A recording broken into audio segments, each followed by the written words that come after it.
Hello friends, स्वागत है आपका अपने यूट्यूब चैनल के शर्मा 620 में। हम बात कर रहे थे राजस्थान के भूगोल की। इसमें हमने बात की थी राजस्थान की स्थिति को लेकर और विस्तार और आकृति को लेकर हमने बात की थी। आज हम बात करेंगे जो राजस्थान की भौतिक स्वरूप है या भौतिक प्रदेश है, उनके बारे में आज हम अध्ययन करेंगे कि राजस्थान को कितने भौतिक प्रदेशों में विभाजित किया गया है और उनकी जो विस्तार और उनका क्षेत्रफल के आधार पर हम अध्ययन करेंगे। तो बात करें तो राजस्थान को संरचना और उच्चावच के आधार पर 4 भौतिक प्रदेशों में विभक्त किया गया है। उन 4 में हम अच्छी तरह से अध्ययन करेंगे कि किस प्रकार से है उनका विभाजन। तो हम बात करें कि राजस्थान को कितने भौतिक प्रदेशों में विभाजित किया गया है। राजस्थान को संरचना और उच्चावच के आधार पर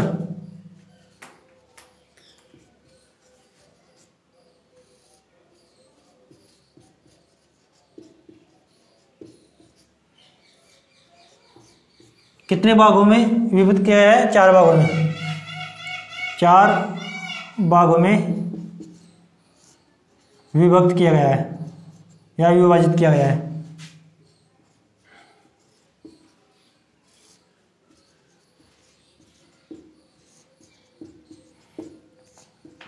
बात करें वो 4 भाग कौन कौन से हैं, तो जैसे पहला भाग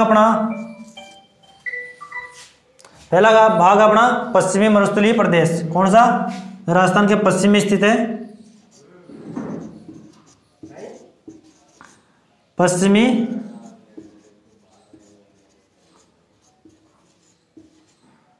मरुस्थलीय प्रदेश।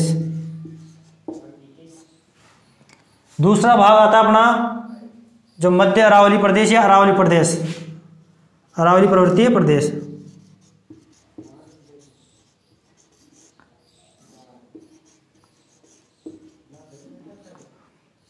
अरावली पर्वतीय प्रदेश, ठीक है। तीसरा अपना जो भाग आता है वह आता है पूर्वी मैदानी प्रदेश।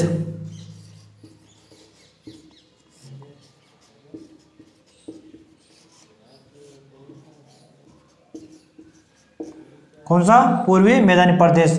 बात करें जो चौथा और फाइनल जो अपना भाग आता है वो आता है कौन सा? दक्षिणी पूर्वी पठारी प्रदेश। कौन सा?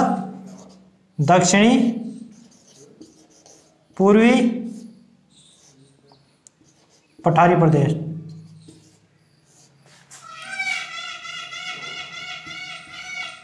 इसको हाड़ौती के पठार के नाम से भी जानते हैं।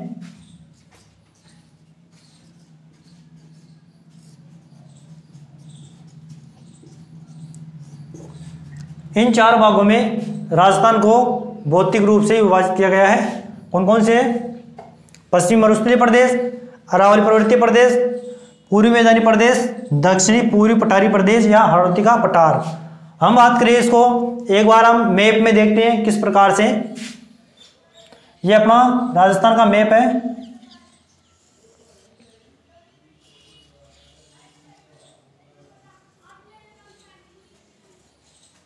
ये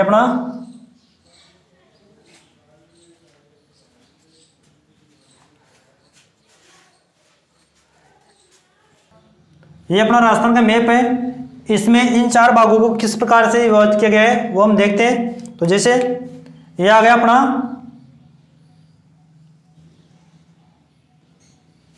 पश्चिमी मरुस्थलीय या पश्चिम मरुस्थलीय प्रदेश, ठीक है। बात करें ये आ गया अपना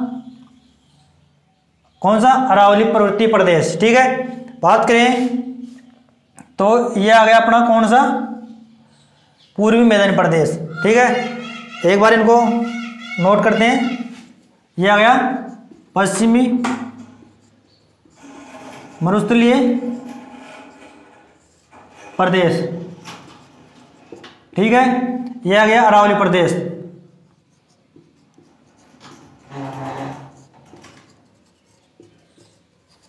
अरावली पर्वतीय प्रदेश और ये पूर्व का मैदान।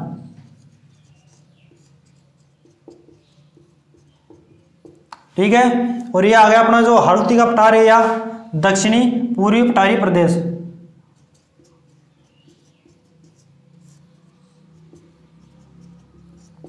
ये 4 भागों में राजस्थान को विभक्त किया गया है। अब बात करें अपन कि इन 4 भागों की उत्पत्ति किससे हुई है या किस प्रकार से हुई है, उनकी हम बात करें तो इनकी उत्पत्ति को लेकर हम एक देखते हैं, इसको मिटा देते हैं।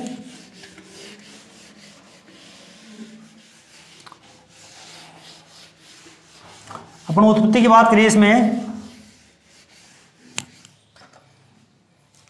तो क्या था कि प्राचीन समय में जो अपनी पृथ्वी थी वो एक आग के गोले के समान थी। ठीक है, और पहले ये पूरी पृथ्वी एक ही भूखंड था, तो उसका नाम क्या था, जैसे ये थी अपना जो स्थल मंडल है, ये स्थल मंडल था जिसका नाम था क्या, पेंजिया। क्या नाम था इसका, पेंजिया।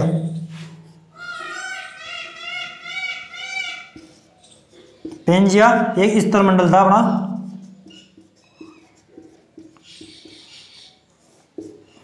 बात करें इसके चारों तरफ जल था विशाल,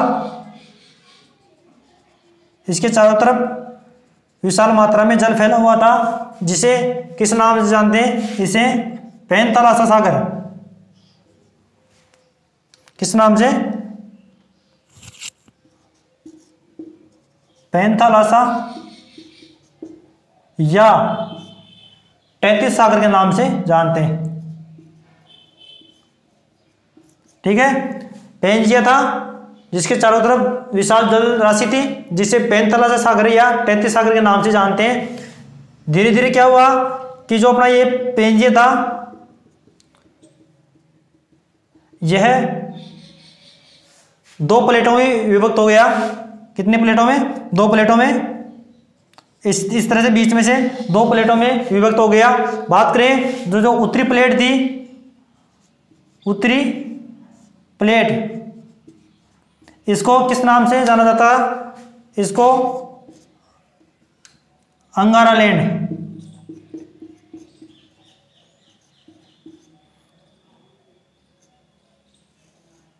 इसको अंगारा लैंड के नाम से जाना गया। ठीक है, बात करें जो दक्षिण प्लेट थी, इसको गोंडवाना लैंड।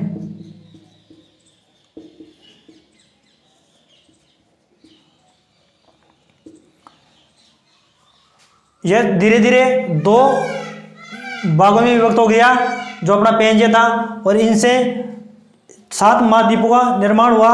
किस प्रकार से, जो ये अपना दक्षिणी जो गोंडवाना लैंड है, इससे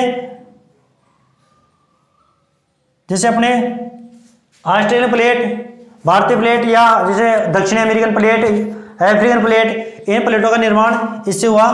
तो बात करें अपन कि जो उत्तरी भाग था, इससे किन प्लेटों का निर्माण हुआ, तो उत्तरी प्लेटों से जो उत्तरी अंगारा लैंड है, इससे उत्तरी अमेरिका और यूरेशिया, उत्तरी अमेरिका और यूरेशिया,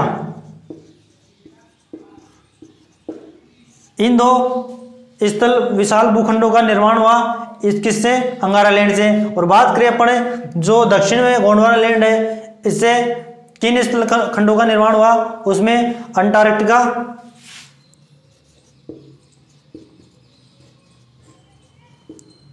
अंटार्कटिका, ऑस्ट्रेलिया,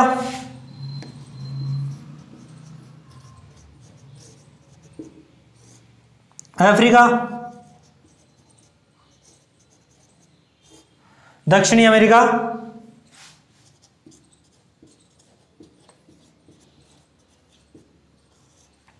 और प्रायद्वीपीय भारत।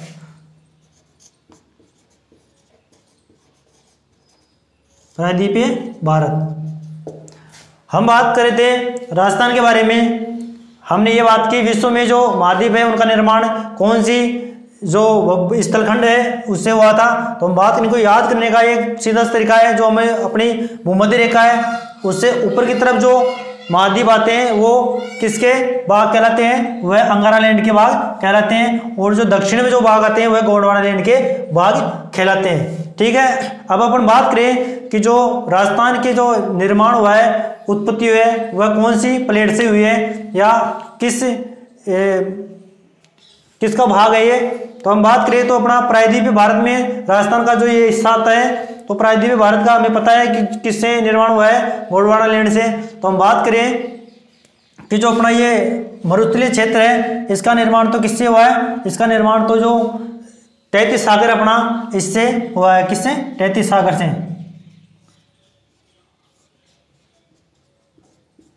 33 सागर से पश्चिम मरुस्थल का निर्माण हुआ है, और जो अपना पूर्वी मैदान है इसका निर्माण भी किससे हुआ है, 33 सागर से।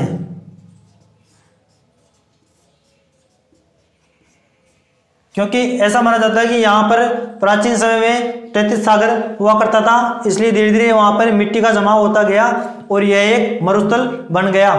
और एक जो अपना पूर्वी मैदान है यह भी 33 सागर का ही भाग माना जाता है। हम बात करें अपने अरावली की, तो अरावली और हाड़ौती जो पठार है अपना, ये दोनों किसके भाग हैं, ये गोंडवाना लैंड के भाग माने जाते हैं। किसके, गोंडवाना लैंड के।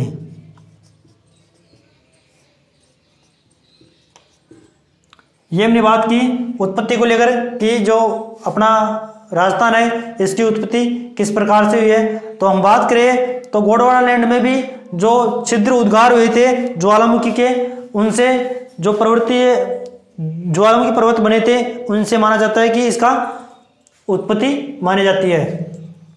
तो यह एक बार इसको देख लीजिए, जो अपना जो पृथ्वी थी अपनी, यह एक प्राचीन समय में एक विशाल भूखंड था जिसका नाम पेंजे था। इसके चारों तरफ विशाल जलराशि थी जिसे पैंतला से या 33 सागर के नाम से जानते हैं। धीरे धीरे क्या हुआ कि इस पेंजिया के अंदर विभाजन हुआ और ये दो भागों में विभक्त हो गया। तो उत्तरी भाग को जो कहते हैं अंगारा लैंड कहते हैं, दक्षिण भाग को गोंडवाना लैंड के नाम से जानते हैं। धीरे धीरे क्या है, इनमें भी और भी विभाजन हुए, जिनसे उत्तरी अमेरिका, यूरेशिया, ये अंगारा लैंड से बने होता। जो गोंडवाना लैंड है इसमें भी प्लेटों का विभाजन हुआ और यह Antarctica plate, Australian plate, Africa plate, दक्षिण अमेरिकन प्लेट और प्रायद्वीपीय भारत का निर्माण हुआ। ठीक है, हम बात करें तो राजस्थान की, तो राजस्थान का जो मरुस्थलीय प्रदेश है यह 33 सागर का अवशेष माना जाता है, और जो पूर्वी मैदानी प्रदेश है यह भी 33 सागर का अवशेष माना जाता है। और बात करें अपन अरावली पर्वतीय प्रदेश, जो ये है ये गोंडवाना लैंड का भाग माना जाता है, और जो हाड़ौती का पठार है अपना, ये दोनों गोंडवाना लैंड के भाग माने जाते हैं। हम बात करें कि इनकी उत्पत्ति किस काल में हुई, इसके बारे में अगर बात करें अपन,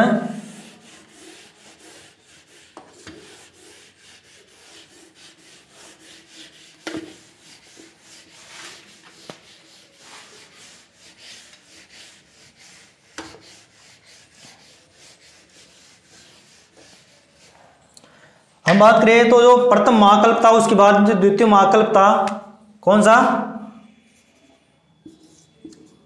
द्वितीयक महाकल्प था। इसमें जो मध्यजीवी महाकल्प या मीसोजोइक एरा भी कहते हैं इसे,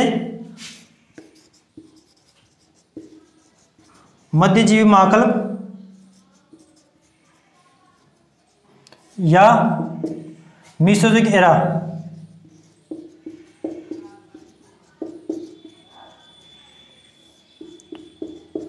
इसे मध्यजीवी महाकल्प या मीसोजोइक एरा के नाम से भी जानते हैं। इसमें 3 कालखंड हुए थे, कौन कौन से,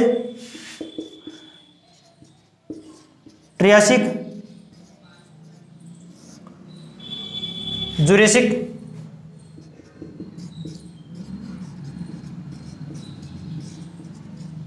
और क्रिटेशियस।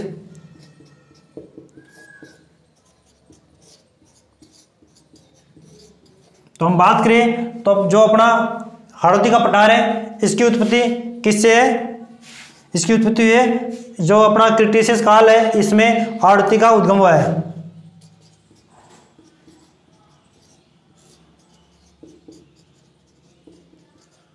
ठीक है, ये हमने बात की कि जो हाड़ौती का पठार है इसके उद्गम किससे हुए, क्रिटेशियस काल में हुई है। किससे? जो जैसे इस प्रकार से अपनी धरातल है, इसमें क्या हुआ, धीरे धीरे ज्वालामुखी उद्गार हुए। इनसे क्या है कि जो पर्वतों का निर्माण हुआ, इन्हें ज्वालामुखी पर्वत कहते हैं। क्या कहते हैं? ज्वालामुखी पर्वत। किससे हुए? छिद्र उद्गार या ज्वालामुखी उद्गार से।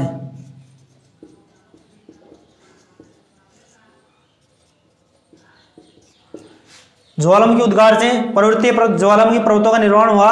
और हम बात करें, यह जो गोंडवाना लैंड थे, इसमें इनका उद्गार हुआ है। गोंडवाना लैंड का जो भाग था, इसमें ज्वालामुखी क्रियाएं हुई जिनसे ज्वालामुखी पर्वतों का निर्माण हुआ। और हम बात करें पठारों की संरचना किस प्रकार से बनी, तो जैसे ये अपनी भूमि की संरचना है, भूगर्भ की संरचना कौन कौन सी? ये 3 जो प्लेटें होती है, सियाल, सीमा और निफे। कौन सी? सियाल,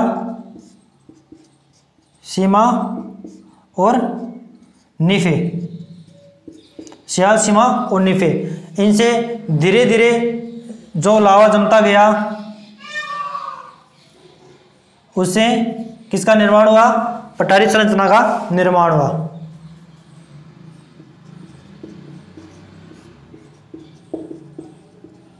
पठारी संरचना का निर्माण हुआ। ये हमने बात की जो हाड़ौती के पठार को लेकर कि इसकी उत्पत्ति कैसे हुई, किस काल में हुई। अब हम बात करें एक एक क्षेत्र को लेकर, हम इसका अध्ययन करेंगे। तो आज हम बात करेंगे जो अपना सबसे इजी टॉपिक है और सबसे छोटा भी है, इसके बारे में अध्ययन करेंगे हम। कौन सा? दक्षिणी पूर्वी पठारी प्रदेश या हाड़ौती के पठार के बारे में आज हम अध्ययन करने जा रहे हैं। तो हम इसको 4 पॉइंट ऑफ व्यू से देखेंगे। कौन कौन से? तो इनकी उत्पत्ति के आधार पर, इनके विस्तार के आधार पर, इनके वर्गीकरण के आधार पर और इनकी विशेषताओं के आधार पर। ठीक है, आज हम बात करेंगे किसकी? हाड़ौती के पठार के बारे में। किसके बारे में बात करेंगे? हाड़ौती के पठार के बारे में। तो बात करें हाड़ौती के पठार की उत्पत्ति के बारे में, हमने देख लिया कि इसकी उत्पत्ति जो ज्वालामुखी उद्गार है गोंडवाना लैंड में, उनसे इसकी उत्पत्ति मानी जाती है। किस काल में? जो मध्यजीव महाकल्प या मीसोजोइक एरा था, इसके तृतीय जो काल था क्रिटेशियस काल, इसमें इसकी उत्पत्ति मानी जाती है। तो हम देखते हैं इसके विस्तार को लेकर।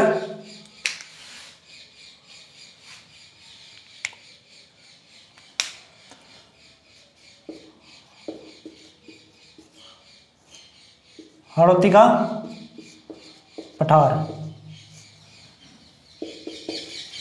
आज हम देखेंगे इसके विस्तार के बारे में।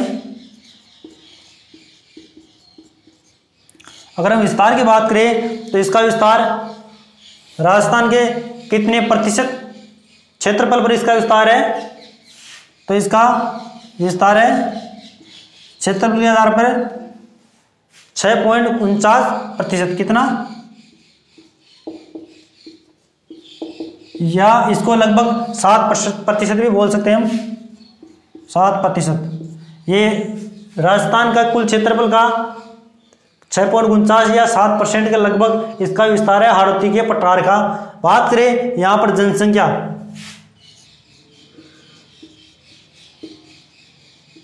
यहाँ पर जनसंख्या कितने प्रतिशत निवास करती है? कुल राजस्थान की जनसंख्या का 11% जनसंख्या यहाँ पर निवास करती है। कितने प्रतिशत? 11% जनसंख्या यहाँ पर निवास करती है। राजस्थान की कुल जनसंख्या का 11% जनसंख्या यहाँ पर निवास करती है। बात करें इसमें पूर्ण रूप से कितने जिले आते हैं? इसमें 4 जिले आते हैं।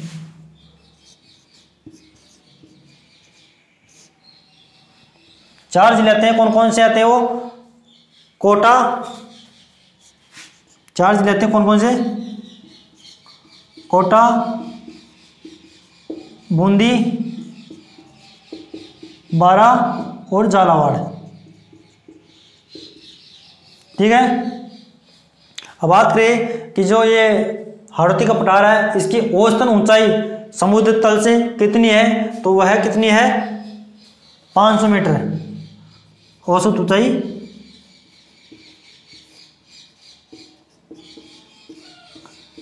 ऊंचाई कितनी इसकी 500 मीटर।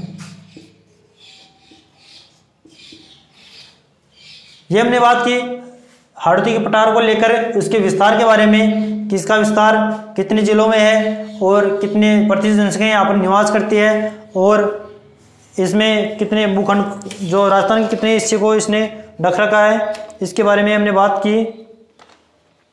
अब हम बात करेंगे इसकी विशेषताओं को लेकर कि जो हाड़ौती का पठार है इसकी क्या क्या विशेषताएं रही है, इनके बारे में हम अध्ययन करेंगे।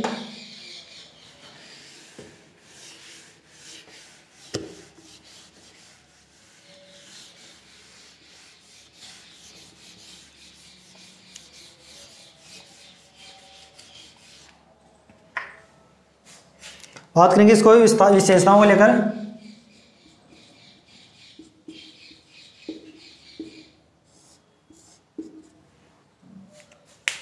अगर बात करें विशेषताओं की, तो इसमें किस प्रकार की मिट्टी पाई जाती है, इसके बारे में बात करेंगे। तो बात करें जो अपनी भूगर्भिक संरचना है वह तीन परतों से मिलकर बनी है। अभी बताया था शियाल,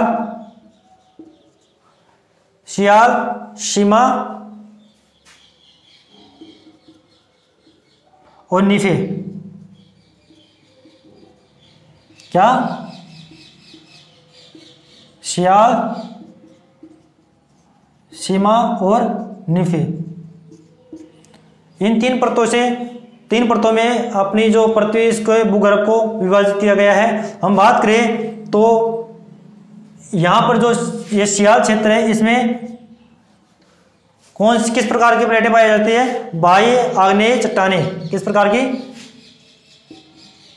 बाह्य आग्नेय चट्टानें।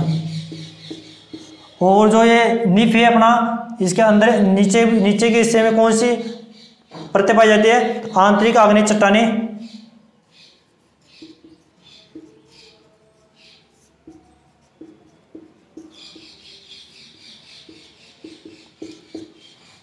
जिनसे इनको ग्रेनाइट भी कहते हैं। जो ग्रेनाइट पत्थर आता अपना, ग्रेनाइट, इसको ग्रेनाइट भी बोलते हैं।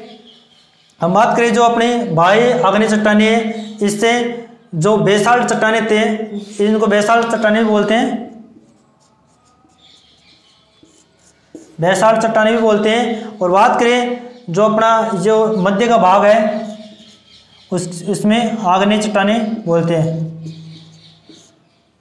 आग्नेय चट्टानें, ठीक है। अब बात करें यहाँ पर जो अपने बाह्य आग्नेय चट्टानें, इनमें एक जो पत्थर पाया जाता है जो बलुआ पत्थर के नाम से जाना जाता है।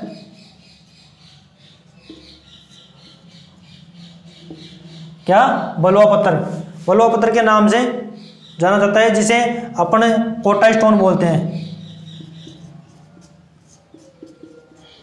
क्या बोलते हैं? कोटा स्टोन का निर्माण कौन सी चट्टानों में हुआ है? सियाल जो अपनी परत है इसमें बाह्य आग्नेय चट्टानों से हुआ है, जिसमें बलुआ पत्थर के नाम से भी जानते हैं। और बात करें हम यहाँ पर जो किस तत्व या धातु की विशाल वो बहुतायत मात्रा पाई जाती है, यहाँ पर एल्यूमिनियम के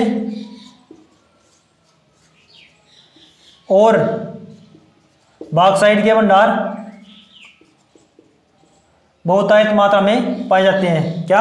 एल्यूमिनियम और बॉक्साइट के भंडार बहुत अधिक मात्रा में पाए जाते हैं। तो हम बात करें जो अपना ये बलुआ पत्थर से जो कोटा स्टोन बनता है, ये कहाँ पर अधिक मात्रा में पाया जाता है? ये कोटा जो अपना जिला है वहाँ पर अधिक मात्रा में पाया जाता है।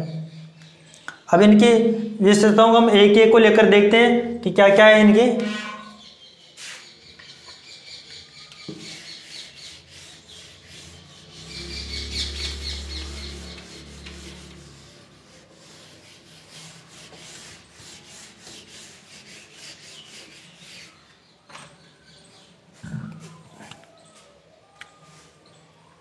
हम बात करें, अभी बात की थी हमने कि जो हाड़ौती का पठार है इसमें बाह्य आग्नेय चट्टानें जिसे बेसाल्ट चट्टानें कहते हैं, इनकी प्रधानता अधिक है, जिसमें बलुआ पत्थर तथा एल्यूमिनियम बॉक्साइट के भंडार पाए गए हैं। किसके?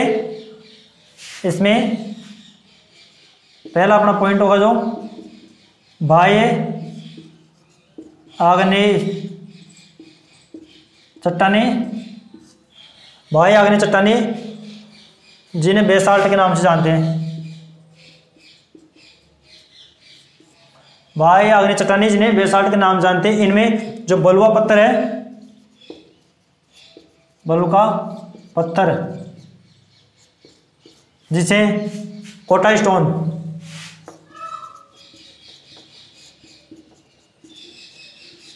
कोटा स्टोन के नाम से जानते हैं, इसकी प्रधानता है।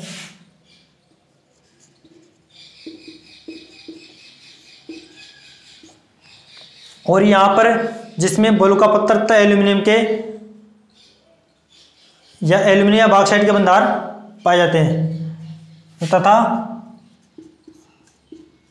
एल्यूमिनियम तथा बॉक्साइट, एल्यूमिनियम तथा बॉक्साइट के भंडार भी यहाँ पे अधिक मात्रा में पाए गए हैं। ठीक है, अब बात करें यहाँ पर लौह तत्व तथा एल्यूमिनियम का एक टिटेनोफेरस जो मैग्नेटाइट होता है, यौगिक होता है, इसके कारण ही यहाँ पर जो मिट्टी पाई जाती है वो किस रंग की पाई जाती है? काली मिट्टी पाई जाती है। किसके कारण? बात करें अपन जो अपनी अभी हमने बनाई थी,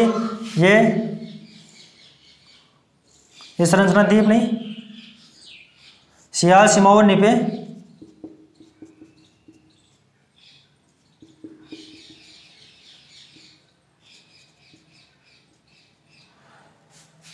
इनमें कौन कौन सी जो धातु पाई जाती है?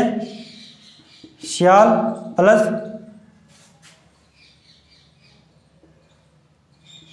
एल्यूमिनियम प्लस मैग्नीशियम प्लस, तो इसमें एल्यूमिनियम और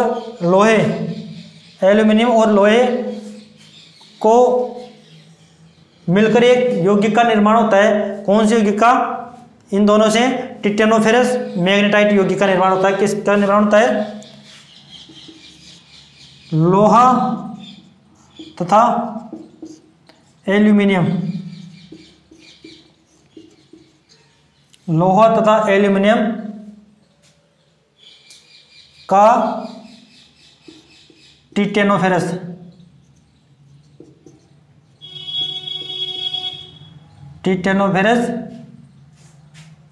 मैग्नेटाइट एक यौगिक होता है जिसका निर्माण होता है। इसके कारण ही जो यहाँ पर मिट्टी होती है वह कैसी होती है? काली होती है। मिट्टी का जो काला रंग होता है किसके कारण होता है? मैग्नेटाइट या टिटेनोफेरस मैग्नेटाइट यौगिक के कारण ही जो यहाँ पर हाड़ौती के पठार में जो मिट्टी पाई जाती है इसका रंग काला होता है। इसे काली मृदा या वर्टिसोल भी कहते हैं। क्या? वर्टिसोल, काली मिट्टी को ही वर्टिसोल कहते हैं। यहाँ पर कौन सी मिट्टी पाई जाती है? काली मिट्टी पाई जाती है। अब बात करें हम काली मिट्टी की, काली मिट्टी में क्या विशेषता होती है? तो काली मिट्टी में क्या है कि जल धारण क्षमता अधिक पाई जाती है। कौन सी? जल धारण क्षमता अधिक पाई जाती है। अब बात करें कि ये काली मिट्टी का जो काला रंग है किसके कारण होता है? ये हमने बात की थी, टिटेनोफेरस जो यौगिक होता है इसके कारण काली मिट्टी का रंग काला होता है। अब बात करें काली मिट्टी में लोहा तथा एल्यूमिनियम की प्रधानता पाई जाती है। हमने अभी देखा है ये काली मिट्टी में जल धारण क्षमता सर्वाधिक है, इस कारण कपास के लिए उपयोगी है। काली मृदा को कपास मृदा भी कहते हैं।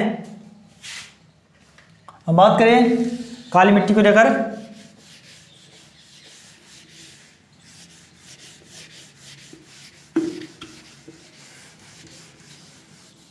काली मिट्टी को लेकर बात करें, यहाँ पर कौन सी मिट्टी पाई जाती है? काली मिट्टी, काली मृदा। बात करें इसमें क्या विशेषता है, इसमें जल धारण क्षमता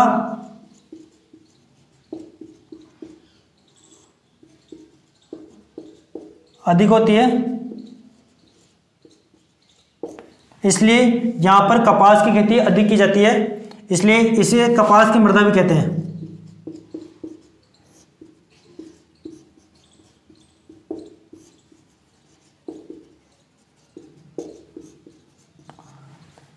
इसलिए कहा जाता है कि जो पश्चिमी राजस्थान होता है, कौन सा पश्चिमी राजस्थान होता है, उसमें खेतों में कौन सी मिट्टी डाली जाती है, काली मिट्टी डाली जाती है। उसका कारण क्या है, उसका कारण यही है कि यहाँ पर जल धारण क्षमता को बढ़ाने के लिए, क्योंकि वहाँ पर रेतीली मिट्टी पाई जाती है और वहाँ पर जल धारण क्षमता बहुत कम होती है, उसमें जल्दी से ही जल को सोख लेती है, इसलिए यहाँ पर जो पश्चिमी मरुस्थल या पश्चिमी भाग है राजस्थान के, इसमें काली मिट्टी डाली जाती है, जिससे कि वहाँ पर जल धारण क्षमता बढ़ सके। इसलिए राजस्थान के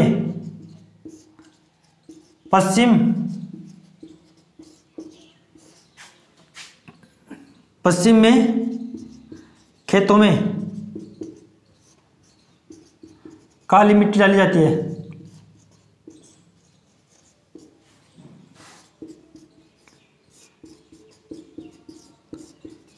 क्योंकि जल धारण क्षमता को बढ़ाने के लिए।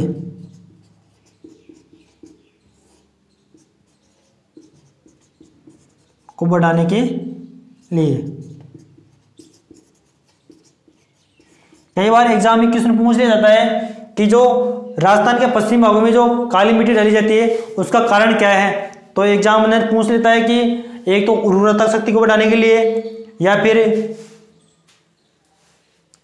मिट्टी की गुणवत्ता को बढ़ाने के लिए, और एक जो ऑप्शन में देता है कि जल धारण क्षमता को बढ़ाने के लिए काली मिट्टी डाली जाती है।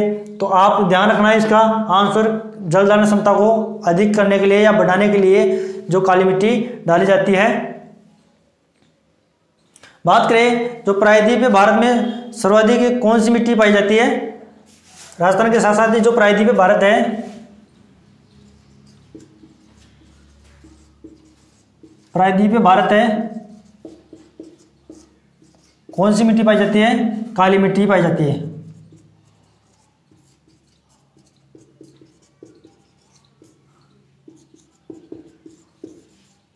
जो अपना प्रायद्वीपीय भारत है, इसमें कौन सी मिट्टी मृदा पाई जाती है, काली मिट्टी पाई जाती है। अब बात करें अपन कि राजस्थान में जलीय अपर्दन की समस्या से सर्वाधिक ग्रसित प्रदेश कौन सा है, क्योंकि यहाँ पर कौन सी मिट्टी पाई जाती है, काली मिट्टी पाई जाती है, इसलिए जल धारण क्षमता इसकी अधिक होती है और यहाँ पर अपर्दन भी अधिक मात्रा में होता है। इसलिए अगर बात करें अपन कि राजस्थान में जलीय अपर्दन की समस्या से ग्रसित जो प्रदेश है कौन सा है, राजस्थान में जलीय अपर्दन की समस्या से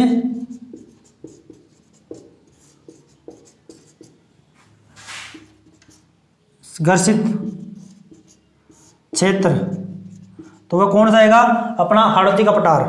कौन सा, हाड़ौती का पठार।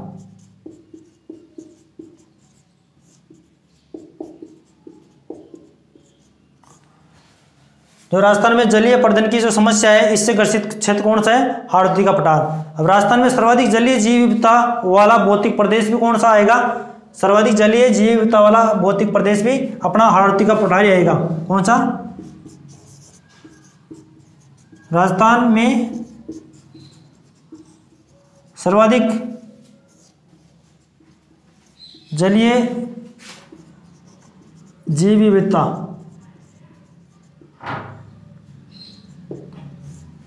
वाला प्रदेश कौन सा है, अपना हाड़ौती का पठार।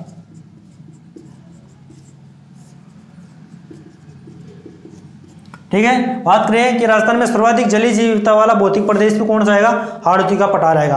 अब आप बात करें इसकी और विशेषताओं के बारे में, जैसे हाड़ौती के पठार में जलीय जीव विविधता के संरक्षण हेतु कौन सा उद्यान का निर्माण किया गया है, कौन सा उद्यान का निर्माण किया गया है,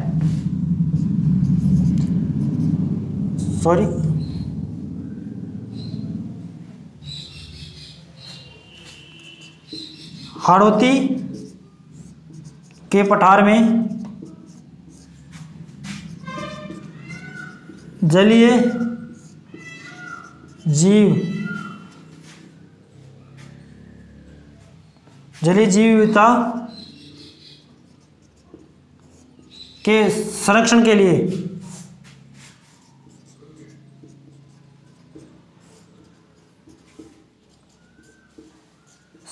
लिए कौन से उद्यान का निर्माण किया गया है? वह है अबेड़ा जैविक उद्यान। कौन सा? अबेड़ा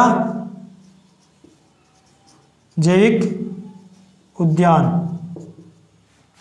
का निर्माण किया जा रहा है।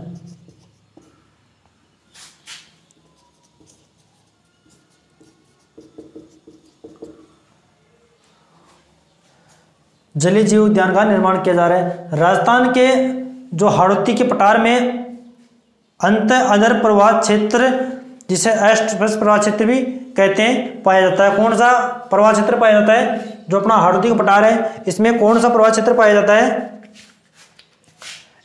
इसमें अंत अधर प्रवाह क्षेत्र या अस्पष्ट प्रवाह क्षेत्र पाया जाता है।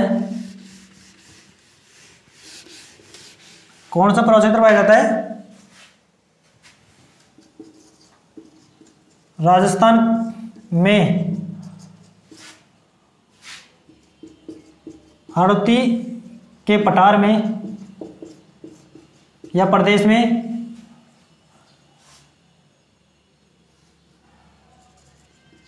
अंत अधर या अस्पष्ट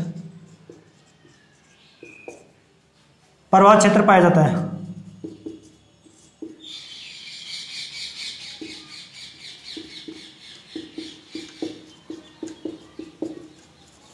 कौन सा क्षेत्र पाया जाता है? राजस्थान में हाड़ौती के पठार में अंत अधर या अस्पष्ट प्रवाह क्षेत्र पाया जाता है। हमने बात की राजस्थान के हाड़ौती के पठार को लेकर, इसके विस्तार के बारे में, इसकी जो भौगोलिक विशेषता है उनके बारे में, और हम बात करेंगे अब जो इसके वर्गीकरण को लेकर कि जो राजस्थान का हाड़ौती का पठार है इसको कितने भागों में विभाजित किया गया है, उसको लेकर हम बात करने जा रहे हैं। विशेषताओं और विस्तार की हमने बात कर ली है।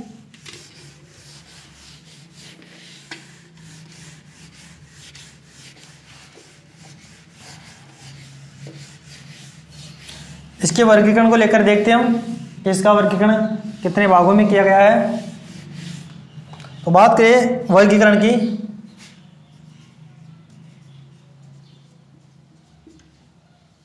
वर्गीकरण को लेकर बात करें तो इसका विभाजन दो भागों में विभाजन किया गया है। कितने भागों में? दो भागों में विभाजन किया गया है। कौन कौन सा? एक तो विंध्यन का गार क्षेत्र और एक दक्कन का पठार। कौन कौन से? विंध्यन का गार क्षेत्र,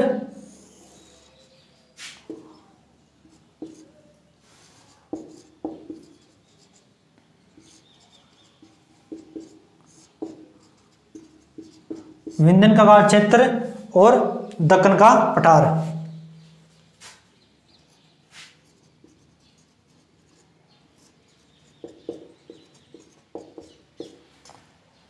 विंध्यन का गार क्षेत्र और दक्कन का पठार, इन दो भागों में विभक्त किया गया है। अब बात करें विंध्यन का गार क्षेत्र में कौन कौन से जिले आते हैं, तो वह कोटा, बूंदी और बारा।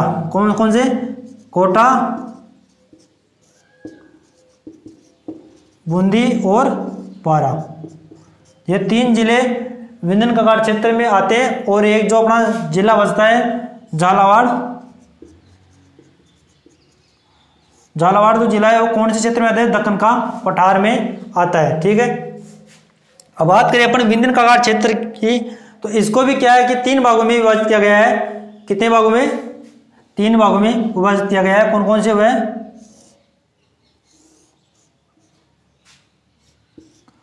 पहला है अर्धचंद्राकार पहाड़ियां।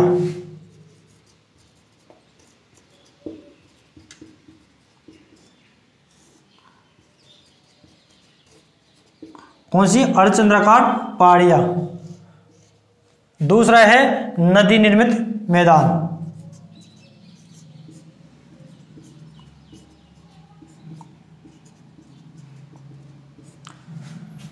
ठीक है। और तीसरा है शाहबाद उच्चभूमि।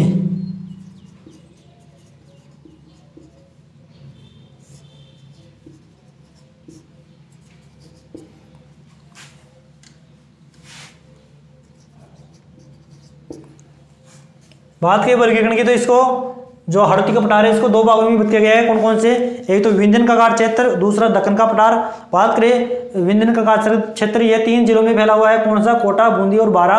और दक्कन का जो पठार है ये झालावाड़ जिले में फैला हुआ है। और बात करें अपन विंध्यन कगार क्षेत्र की तो इसको भी क्या है कि 3 भागों में विभक्त किया गया है, विभाजित किया गया है। कौन कौन से? वह अर्धचंद्राकार पहाड़ियां, नदी निर्मित क्षेत्र और शाहबाद उच्चभूमि। ठीक है। अब हम बात करें कि जो अपना दक्कन का पठार है इसको भी कितने भागों में विभक्त किया गया है? 2 भागों में विभाजित किया गया है। एक तो झालावाड़ का पठार,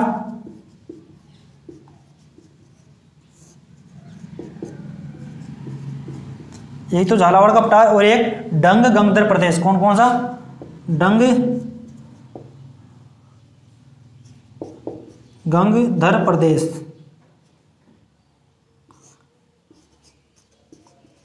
इसको हम डायग्राम में देखेंगे। तो हमने बात की हाड़ौती के पठार की, तो इसमें विंध्यन कगार को 3 भागों में विभाजित किया गया। कौन कौन से? एक तो अर्धचंद्राकार पहाड़ियां, नदी निर्मित क्षेत्र और शाहबाद उच्चभूमि। और बात करें दक्कन के पठार को भी 2 भागों में विभाजित किया गया है। एक तो झालावाड़ का पठार, एक डंग गंगधर प्रदेश। अब इसको हम डायग्राम में समझने की कोशिश करेंगे एक बार।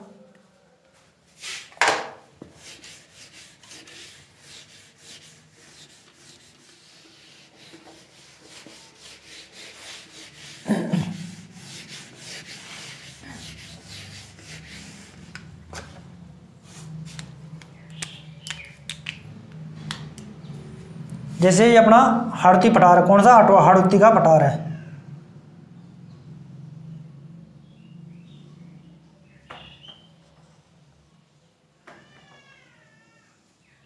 ये अपना क्या है? हाड़ौती का पठार है।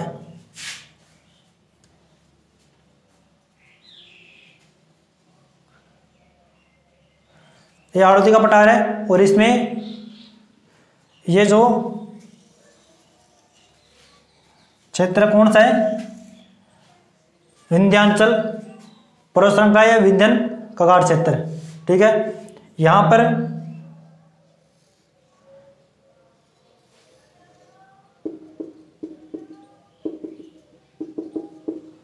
क्या बना हुआ है? यह नदी निर्मित क्षेत्र है। कौन सा? नदी निर्मित क्षेत्र।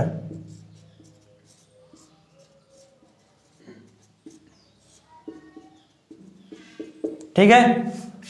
अब हम बात कर रहे थे हाड़ौती के पठार में जो विंध्यन कगार क्षेत्र इसको 3 भागों में विभाजित किया गया था। कौन कौन सी थी? अर्धचंद्राकार पहाड़ियां। तो उन्हें बात करें तो यहां पर है जैसे ये क्या है? बूंदी की पहाड़ियां।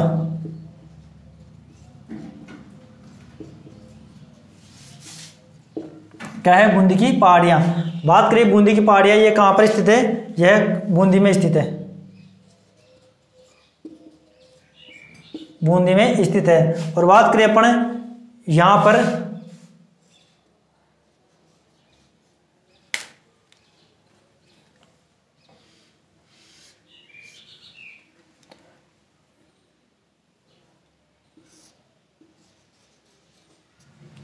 बात करें तो यहां पर कौन सी पहाड़ियां हैं? रामगढ़ की पहाड़ियां। कौन सी पहाड़ियां है? रामगढ़ की पहाड़ियां। ठीक है। अब हम बात करें थे यहां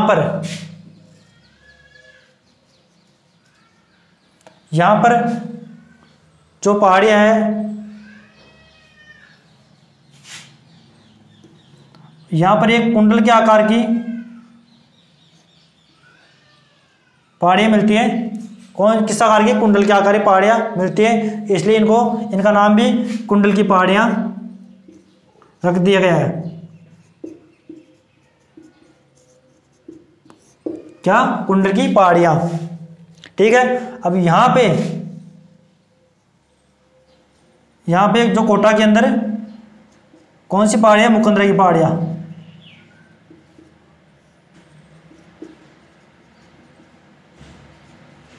ठीक है। यहां पर कौन सी है? मुकंदरा की पहाड़ियां हैं। और यह जो अपना हिस्सा है, यह जो हिस्सा है वह कौन सा है, झालावाड़ का पठार।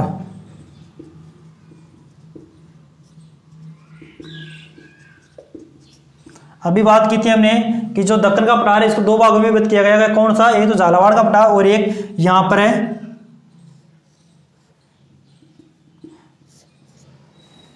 कौन सा, डंग-गंगधर प्रदेश। कौन सा, डंग-गंगधर प्रदेश। ठीक है। और हम बात करें एक शाहबाद जो उच्च भूमि है वो यहां पर है,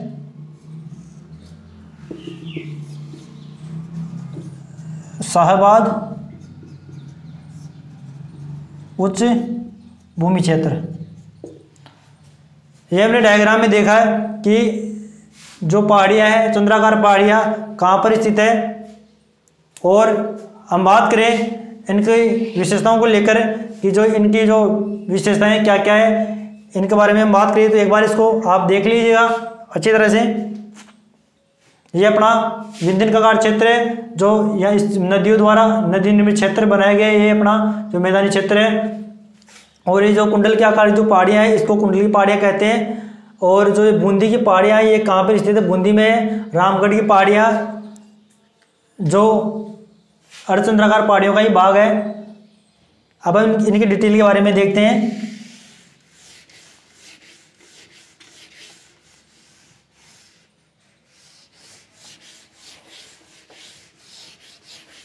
बात करें हम अर्धचंद्राकार पहाड़ियों में कौन कौन सी पहाड़ियाँ आती हैं।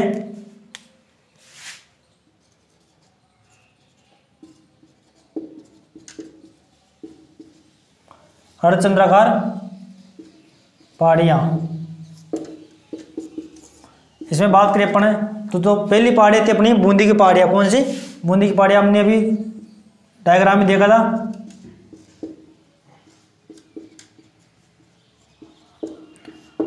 इन बूंदी की पहाड़ी में क्या विशेषता है, ये बूंदी की पहाड़ियाँ इसकी सर्वोच्च जो चोटी है कौन सी है, सतुर। सर्वोच्च चोटी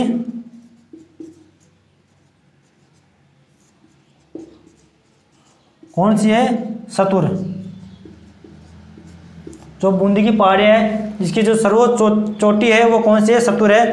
कहाँ पर ये, बूंदी के अंदर। इसकी जो ऊंचाई है कितनी है, 353 मीटर।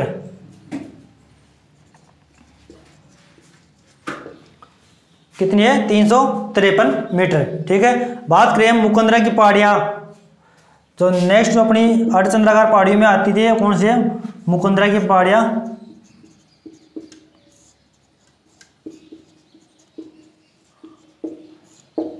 बात करें ये मुकंदरा की पहाड़ियाँ कहाँ पर स्थित है, ये कोटा और झालावाड़ दोनों जिलों में स्थित है। कहाँ पर, कोटा और झालावाड़। कोटा और झालावाड़ में ये स्थित है। अब बात करें इसकी सर्वोच्च जो चोटी है,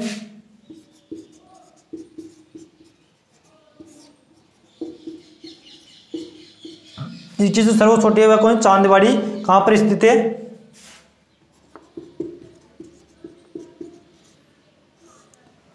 इसकी जो सर्वोच्च चोटी है वो कौन है, चांदवाड़ी है। कहाँ पर है, कोटा में। इसकी ऊंचाई कितनी है, 517 मीटर। मुकंदरा की पहाड़ियाँ कहाँ पर है, कोटा और झालावाड़ में स्थित है। इसकी सर्वोच्च चोटी है चांदवाड़ी, जो कहाँ पर स्थित है, कोटा में। और यह इसकी ऊंचाई है 517 मीटर। बात करें कुंडला की पहाड़ियाँ, जो कुंडल के आकार की होती है,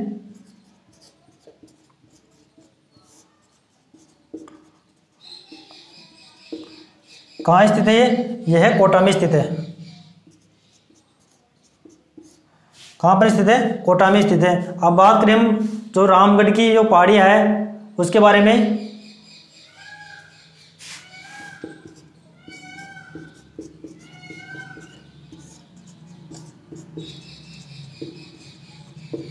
रामगढ़ की जो पहाड़ियाँ है वह कहाँ पर स्थित है, यह बूंदी और बारां में स्थित है।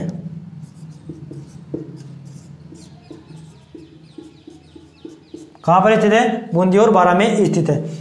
इस रामगढ़ की पहाड़ी की एक विशेषता है, इसको किस नाम से, एक नाम से और जानते हैं, घोड़े के नाल के आकार की पहाड़ियां। किस नाम से? इसको घोड़े के नाल की आकार की पहाड़ियां किस नाम जानते हैं? घोड़े के नाल के आकार की, जैसे इस प्रकार से होती है। इसको हॉर्सू के नाम से भी बोलते हैं, हॉर्सू। किस नाम से भी जानते हैं? हॉर्सू के नाम से भी जानते हैं। ये हमने देखी अर्धचंद्राकार पहाड़ियों की कुछ विशेषताएं। हम बात करें रामगढ़ की पहाड़ियों के बारे में, तो यह किस नाम से जानी जाती है? घोड़े के नाल के आकार की पहाड़ियों के नाम से भी जानी जाती है। और जो रामगढ़ की पहाड़ियां हैं, ये खगोलीय घटना जो उल्कापिंड होते हैं उसका उदाहरण मानी जाती है। किसका उदाहरण मानी जाती है? खगोलीय जो घटना हुई थी उल्कापिंड, उसका उदाहरण मानी जाती है। किसका?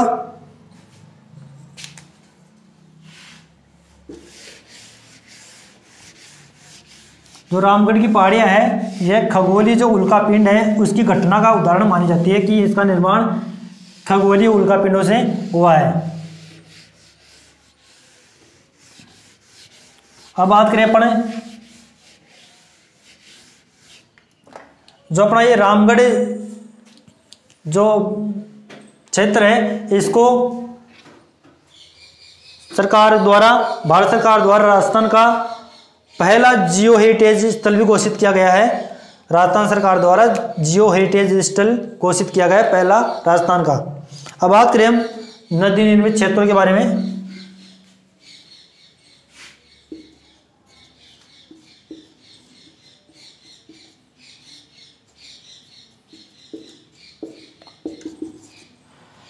अगर नदी निर्मित मैदान या क्षेत्र की बात करें,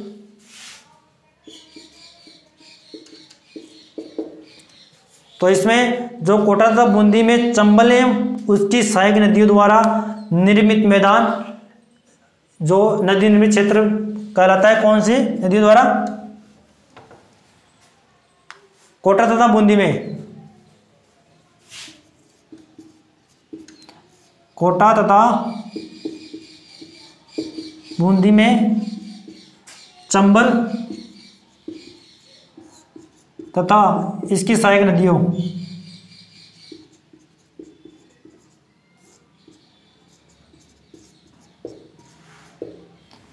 द्वारा निर्मित मैदान।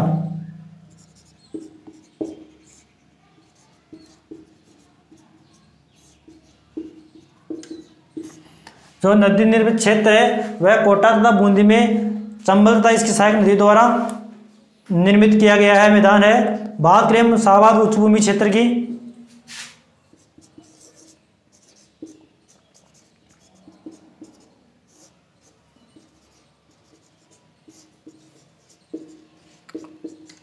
शाहबाद उच्चभूमि की बात करें तो यह पूर्वी बारां में स्थित है। 450 मीटर उच्च भूमि क्षेत्र जहां पर शहरी जनजाति निवास करती है। यह कहां पर स्थित है? यह पूर्वी बारां में स्थित 450 मीटर उच्च भूमि जहां पर कौन सी जनजाति निवास करती है? सहरिया जनजाति निवास करती है। इसकी ऊंचाई कितनी है? इन जो शाहबाद उच्चभूमि इसकी समुद्र तल से 450 मीटर ऊंची मानी जाती है। बात करें यहाँ पर कौन सी जनजाति निवास करती है? यहाँ पर शहरी जनजाति निवास करती है। जो शाहबाद उच्चभूमि क्षेत्र है इसकी सबसे ऊंची चोटी कौन सी है? इसकी सबसे ऊंची चोटी है कांबा या कासबा।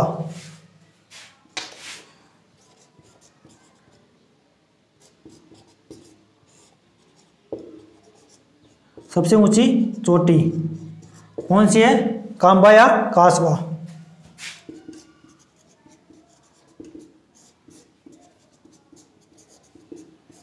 कांबा या कासबा कहां पर है? ये बारां में। इसकी ऊंचाई कितनी है? 456 मीटर। ठीक है। हमने बात की शाहबाद उच्च भूमि क्षेत्र की, यह पूर्वी बारां में स्थित है। 450 मीटर उच्च भूमि क्षेत्र जहाँ पर शहरी जनजाति निवास करती है। इसकी सबसे ऊंची चोटी कौन सी है? कांबा, या इसको कासबा भी कहते हैं। यह बारां में स्थित है और इसकी ऊंचाई है 456 मीटर। अब हम बात करेंगे जो अपना झालावाड़ का पठार है, जो दक्कन के पठार के दो भाग हैं, कौन कौन से? झालावाड़ का पठार और डंग गंगदर प्रदेश। तो हम झालावाड़ के पठार की बात करते हैं।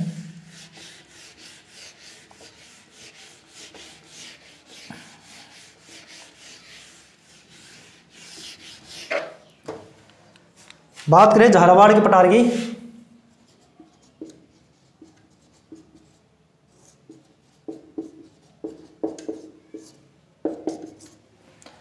तो झालावाड़ में जो स्थित पठारी क्षेत्र है, जो मालवा का उत्तरी भाग माना जाता है।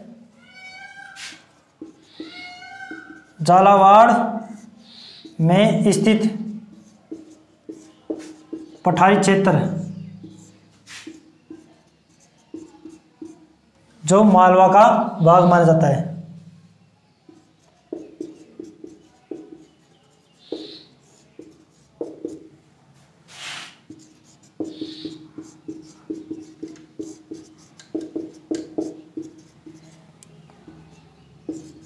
जो झालावाड़ का पठार है किसका भाग माना जाता है? ये मालवा का पठार का उत्तरी भाग माना जाता है। कौन सा भाग? उत्तरी भाग माना जाता है। ठीक है। हम बात करें जो हाड़ौती का पठार है, उसमें मालवा के पठार का प्रत्यक्ष भाग है। जो हाड़ौती का पठार है वह मालवा का भाग का प्रत्यक्ष भाग माना जाता है, जबकि दक्कन के पठार का भाग अप्रत्यक्ष भाग है। ठीक है। जो हाड़ौती का पठार है ये मालवा के पठार का प्रत्यक्ष भाग माना जाता है, लेकिन जो दक्कन का पठार है इसका अप्रत्यक्ष भाग माना जाता है। ये हम देखिए झालावाड़ के बारे में। अब हम देखेंगे जो डंग गंगदर प्रदेश है, इसके बारे में। कौन सा? डंग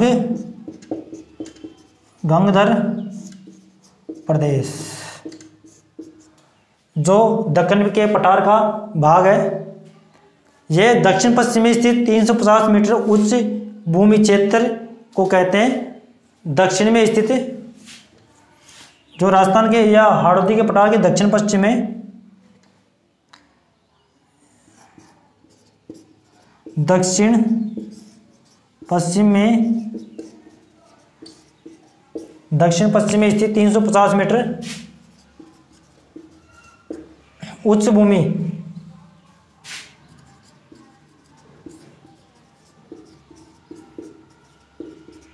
क्षेत्र को कहते हैं। जो डंग गंगदर प्रदेश है यह जो राजस्थान के दक्षिण पश्चिम में 350 मीटर ऊंची उच्च भूमि है, इसे डंग गंगदर प्रदेश कहते हैं। हमने यह बात की है हाड़ौती के पठार को लेकर कि हाड़ौती के पठार के कितने भाग हैं, इसकी विस्तार के बारे में, कितने क्षेत्रफल पर विस्तार है इसका, और भारत की कितने प्रतिशत जनसंख्या निवास करती है, और इसमें कौन कौन से जिले आते हैं। और बात करें इसके जो वर्गीकरण को लेकर, इसका वर्गीकरण कितने भागों में विभाजित किया गया है? 2 भागों में विभाजित किया गया। कौन कौन से हैं वह है एक तो विंध्यन कगार क्षेत्र और दूसरा दक्कन का पठार। बात करें विंध्यन कगार क्षेत्र को कितने भागों में बांटा गया है? इसको भी 3 भागों में बांटा गया है। कौन कौन से? एक तो अर्धचंद्राकार पहाड़ियाँ, दूसरा है नदी निर्मित क्षेत्र, और तीसरा है अपना शाहबाद उच्च भूमि क्षेत्र। बात करें अपने कि जो दक्कन के पठार है इसको भी 2 भागों में विभाजित किया गया। कौन कौन सा है? एक तो झालावाड़ का पठार और एक है अपना जो डंग गंगदर प्रदेश है। डंग गंगदर प्रदेश किसे कहते हैं? यह राजस्थान के दक्षिण पश्चिम में स्थित 350 मीटर उच्च भूमि क्षेत्र को डंग गंगदर प्रदेश के नाम से जानते हैं। यह हमने देखी हाड़ौती के पठार की विशेषताओं के बारे में, और हाड़ौती के पठार का हमने अध्ययन किया है। अब हम आगे जो वीडियो का उसमें नेक्स्ट जो प्रदेश होगा या भाग होगा इसके बारे में अध्ययन करेंगे। ठीक है। अगर आपको ये वीडियो पसंद आया हो तो इसको लाइक एंड शेयर जरूर करें। ठीक है।